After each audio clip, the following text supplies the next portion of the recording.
X खुद कह रहा है कि as per the government's order, हमें जो ऑर्डर है उसमें लिखा था as per the government's order, ये as per the government order ही है। इनका एक ही काम है, एक शेड्यूल बना है, नई रस्म बनी है कि सुबह उठो, नहाओ धो, लिस्ट निकालो, किसको किसको ब्लॉक करना है, फिर सो जाओ। इनके पास इसके अलावा कोई काम नहीं है। अगर ढंग से काम कर रहे होते तो रुपया यहाँ नहीं पहुंचा होता।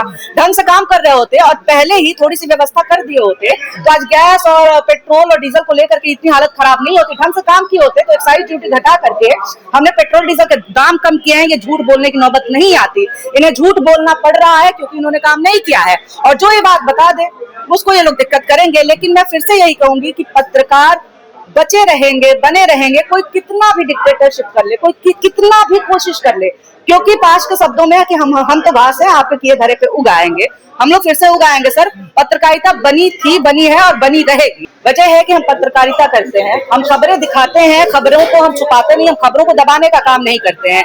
और अगर ऐसा कोई कंटेंट होता जो कि इलीगल होता या फिर फेक होता, प्रोपेगेंडा होता, जैसा कि ये कह रहे हैं कि एआई का यूज होता है इसलिए हम लोग, ये डीप फेक ना यूज हो इसलिए हम लोग इतनी सख्ती कर रहे हैं, तो इन्होंने कारण क्यों नहीं बताया है? इन्होंने वो कंटेंट क्यों नहीं बताया जिस कंटेंट की वजह से हुआ है? हमारे पास जो नोटिस आता है उसमें ये कहा जाता है कि गवर्नमेंट ने 79(3)B के तहत आपके पेज को भारत में रिस्ट्रिक्ट कर दिया है। 79(3)B का लगातार मिसयूज हो रहा है। आप प्लेटफॉर्म्स को भी परेशान कर रहे हैं। खुद एक्स ने पिछले साल भी बोला था, निमो यादव वाला जो कोर्ट में केस चल रहा है उसमें भी बोला कि 79(3)B का सेक्शन 69 जो कि है आईटी एक्ट का 2000 का, उसका लगातार ये लोग गलत इस्तेमाल कर रहे हैं। आप किसी को भी आप 79(3)B के तहत आप भेज करके उसका अकाउंट आप डिलीट करवा दे रहे हो। चुनाव चल रहा है, हमें पता है आप घबराए हुए हैं, तो थोड़ा काम कर लीजिए। जितनी मेहनत ये लोग मीडिया को मैनेज करने में लगे हुए हैं, जितनी मेहनत हो रही है, उतना अगर काम करने करते तो इतना डरना नहीं पड़ता। क्या कोई खबर या कोई स्टोरी को लेकर के स्पेसिफिक? कोई भी नहीं। देखिए, वैसे तो आप इंडिपेंडेंट जर्नलिस्ट को लगातार परेशान करने की सालों से कोशिश चल रही है, लेकिन अभी कोई एक कंटेंट नहीं बताया हमारा। आप हमारे किसी कंटेंट पे एक्शन करिए कि हमारा फेक है, और अगर फेक हुआ तो मैं यहाँ पे सामने कह रही हूँ, अगर फेक न्यूज निकली तो हम सामने से माफी मांगेंगे, हम कहेंगे कि फेक है। लेकिन मेरा भाई चैलेंज है, आप दिखाइए ना कि कहाँ पे फेक न्यूज हमने की है। अगर आप प्रूव कर देते हैं तो फिर ठीक है, फिर हम आपकी बात मान लेंगे। लेकिन ये बिना कारण, बिना कंटेंट का नाम लिए, बिना कुछ रीजन बताए ये ऐसे कर रहे हैं क्योंकि इनको भी पता है कि कुछ है नहीं। ये प्योर डिक्टेटरशिप है, इससे ज्यादा कुछ हो ही नहीं सकता। इन सारी चीजों के बारे में हम लोग जब पढ़ते थे, जर्मनी वगैरह का इतिहास और मुसोलिनी को पढ़ते थे, उस समय पता चलता था कि ऐसे ऐसे मीडिया मैनेज होता है, साहित्य मैनेज होता है, और यहाँ तक कि एंटरटेनमेंट इंडस्ट्री को भी मैनेज किया जाता है। और वो भी हम देख रहे हैं इस समय कि एंटरटेनमेंट इंडस्ट्री भी मैनेज्ड है। उसी तरह से अभी हो रहा है और ये बहुत दुर्भाग्यशाली। आप कहते रहिए कि सबसे बड़ा लोकतंत्र है, सबसे बड़ा लोकतंत्र। कैसा लोकतंत्र है जहाँ 6-7 साल की बच्ची का अकाउंट बैन हो जा रहा है सिर्फ इसलिए क्योंकि वो सवाल पूछ रही है? ये कैसा लोकतंत्र है कि जनता की परेशानियों को अफवाह बताया जा रहा है?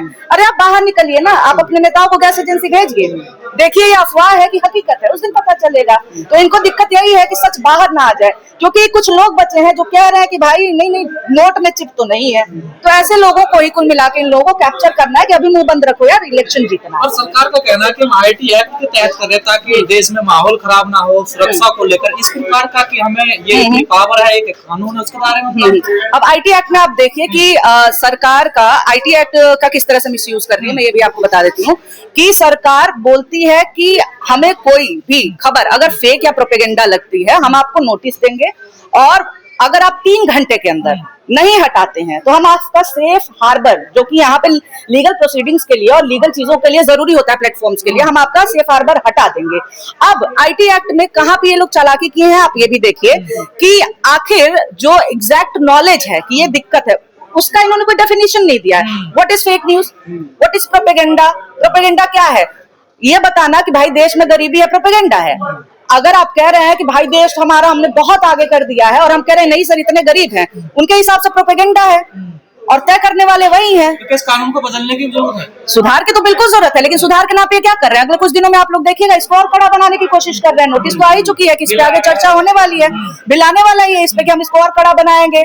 सरकार बिना किसी रीजन के, बिना किसी कंप्लेंट के किसी के भी कंटेंट पे जांच बैठा सकती है अगर ये बिल आगे आता है तो।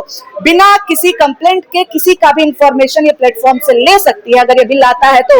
यानी और इसमें आम लोगों को भी, आम यूजर्स को भी ये लोग इंक्लूड करना चाहते हैं। इसका सीधा सीधा मतलब यही है कि ये चाहते हैं कि इनकी गोदी मीडिया के अलावा कोई और जनता के पास नॉलेज ना पहुंचा सके। क्योंकि आप देखिए ना, आप अभी टीवी खोल लीजिए क्या चल रहा है उसपे, कि अब पुतिन को है मोदी की आस। किस बात की आस है भाई? एक तो है तो परमाणु बम की खुशियां मनाते हैं, ये वॉर मॉन्गर्स हैं, ये खून के प्यासे लोग हैं, इनको मजा आता है भाई बम गिर गया तो हमें मजा आएगा, उसका असर क्या हुआ इनको क्या पता है। ये बोल देंगे कि बहुत महान है, सब कुछ चल रहा है, ये अफवाह है। अरे मैं तो कह रही हूँ अफवाह है तो आपके रिपोर्टर कैसे दिखा रहे हैं? उसी चैनल पे दिन में चलता है कि लोग पलायन कर रहे हैं गैस की कमी की वजह से, उसी चैनल में रात में प्राइम टाइम में एंकर बोलते हैं कि ये सब तो अफवाह है, मोदी जी को बदनाम किया जा रहा है। तो ये तो नहीं चलने वाला है ना। लेकिन इनको यही चाहिए कि हमारे ऐसे ही जो बताएं कि हम बहुत महान हैं, हम बहुत अच्छे हैं, हम जो कहे वही बोले, ऐसे ही लोगों को देश में रखा जाए। हाई कोर्ट का जिक्र किया मैम, ट्विटर ने कहा है कि आप हम पे ज्यादा प्रेशर बना रहे हैं, अगर आप पूरे चैनल को मतलब डिलीट करो, कोई पोस्ट भी डिलीट करवा सकते, तो क्या ट्विटर, फेसबुक, यूट्यूब सब लाचार हैं सरकार के सामने? बिल्कुल। अब किसी भी देश में काम करने के लिए आपको वहां की सरकार से बातचीत करके ही चलना पड़ता है और वहां के नियम कानून को फॉलो करना होता है। अगर कंपनियां यहाँ पे प्रेशर, सरकार यहाँ पे कंपनियों पे प्रेशर बनाती है तो उन कंपनियों को दिक्कत तो होगी। कुछ एक कंपनियां खासतौर से एक्स इस मामले मुझे लगता है थोड़ा बहुत पुशबैक करते हैं, जो कि बयान भी दे देते हैं। एक्स ने पिछले साल 2025 वाले भी केस में यही बोला था कि 69 का गलत यूज हो रहा है, सेक्शन 69 का, और इस बार भी यही बोला है कि सरकार ने हमसे कहा है कि मोदी जी को बैड टेस्ट में दिखाया गया है, इसलिए हमने इनका प्रोफाइल हटाया है। एक तो सटायर गुड टेस्ट में कैसे होता है आई डोंट नो। सटायर कोई दिखा दे जो कि आपके हिसाब से किसी को भी मजाक बुरा लग सकता है, हर बात पे हंसने वालों को मजाक बुरा लग रहा है, ये तो गजब की बात है। तो कंपनियां तो लाचार हो ही रही हैं। अब मसला ये है कि अभी तक पॉलिटिक्स इसीलिए प्रेस कॉन्फ्रेंस कर रहा है और लगातार सारे क्रिएटर्स, चाहे वो कोई इंडिपेंडेंट संस्थान हो या फिर वो कोई इंडिपेंडेंट इंडिविजुअल क्रिएटर हो, सबसे बात क्यों कर रहा है? सब आज यहाँ पे साथ में कैसे हैं? क्योंकि इनकी ये जो रणनीति थी ना कि यार उसको चुप कराएंगे सब चुप हो जाएगा, वो बैकफायर कर रहा है। सब आ गए ना साथ में, प्रेस कॉन्फ्रेंसेस हो रहे हैं ना, लोग बोले। इन्होंने जिस वीडियो को डिलीट कराया कि बहुत अपमान हो गया मोदी जी का, आज आप देखिए कितना ज्यादा उसका व्यूअरशिप है, लोग खुद से डालने लगे। आपने उस वीडियो को अमर कर दिया, तो इनका सारी चीजें इनकी बैकफायर कर रही हैं। और मसला ये है कि इन्हें भी पता चल गया है कि भाई कितना भी हम टीवी से झूठ परोसवा ले रहे हैं, सोशल मीडिया पे कुछ लोग हैं जो कि ये झूठ को उसका पर्दाफाश कर दे रहे हैं और ये नहीं चाहते जनता तक सही जानकारी पहुंचे। पहुंच गई सही जानकारी तो दिक्कत हो जाएगी अगले चुनाव में। लोकतंत्र की जननी कहते हैं प्रधानमंत्री जी भारत को, तो ऐसे कैसे विश्वगुरु बनाएंगे ये भारत को? ये अब अफवाह गैस वाला है कि नहीं वो तो मैंने बता दिया, लेकिन ये बहुत बड़ा अफवाह है कि हम अभी जो है विश्वगुरु बन चुके हैं। हर जगह से मतलब अमेरिका, इजराइल और ईरान में वॉर होता है, बेइज्जती भारत की होती है। ठीक है, माय डियर फ्रेंड डोनाल्ड जो है वो क्या क्या नहीं बोल जाते, किस किस तरह के अपमान नहीं कर जाते हैं।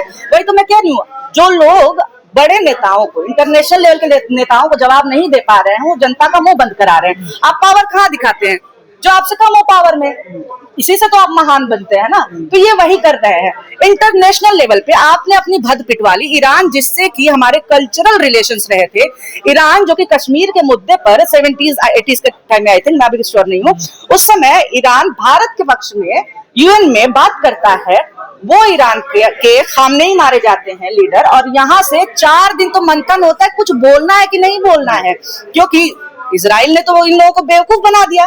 सही समय उनके हिसाब से सही समय, हमारे हिसाब से गलत समय पे बुलाया, कह दिया। और मोदी जी क्योंकि गए तो मदरलैंड फादरलैंड करके वहां पे आ जाते हैं। इजराइल को जब आप फादरलैंड बनाएंगे तो और कहेंगे कि इजराइल जो कर रहा है उसके साथ में, वो 2 दिन बाद हमला कर दिया, आप साथ में आ गए। आपके मित्र राष्ट्र आपके साथ खड़े नहीं है। भारत पाकिस्तान कॉन्फ्लिक्ट होता है, पाकिस्तान के समर्थन में ज्यादा देश आते हैं, भारत के खुद मित्र राष्ट्र नहीं आते हैं।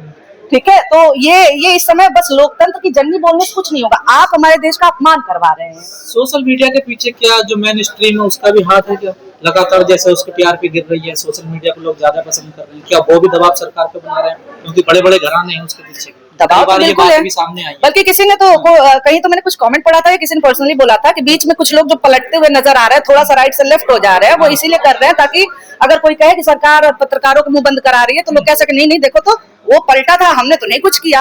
ठीक है, तो ये प्रेशर तो आ ही रहा है। जनता ज्यादातर सोशल मीडिया की तरफ झुक रही है, लेकिन अभी भी क्या, अब जैसे आप गांवों में चले जाइए, अभी भी है कि टीवी पे आया था, हमने देखा था। अभी भी लार्जर अगर आप देखें तो पूरे कम्युनिटी लेवल पे टीवी को लेकर के अभी भी एक भरोसा है, और वो भरोसा खत्म हो चुका है, लगभग खत्म हो चुका है। जो लोग, मैं बता रही हूँ क्योंकि मैं अभी गाँव में गई थी कुछ दिन पहले, तो कह रहे थे कि हमको बहुत पसंद है लेकिन बहुत चाव चाव करती है, मतलब समझ गए, पसंद है पर बहुत हल्ला करती है, अरे ये तो खाली एक ही चीज दिखा रही है, ऐसे गाँव में लोग बताते हैं। तो वहां पे भी जो लोग समर्थन में भी हैं उनके अंदर से भी आ गए कि यार ये लोग तो बहुत, अब वो क्या कहते हैं कि हमने वो वाले यूट्यूब पे वीडियो देखा था। तो बिल्कुल सही बात है, टीवी की क्रेडिबिलिटी गिर चुकी है। मैं आपको बता दूं कि मैंने एबीपी न्यूज में आई थिंक मैं 5 या 6 साल मैंने काम किया था, मैं रिपोर्टर थी। मैंने देखा है वहां पे किस तरह का प्रेशर आता है। मुझे ये कहा गया कि आप अगर जो है आप एंटी गवर्नमेंट चीजें क्यों दे, मैंने बोला एंटी गवर्नमेंट क्या है, मैंने दिखा दिया कि कूड़ा फैला हुआ है। उन्होंने एंटी गवर्नमेंट को दिखा रहे हो, मतलब एंटी गवर्नमेंट थोड़ी हो, तो जनता के पक्ष का है।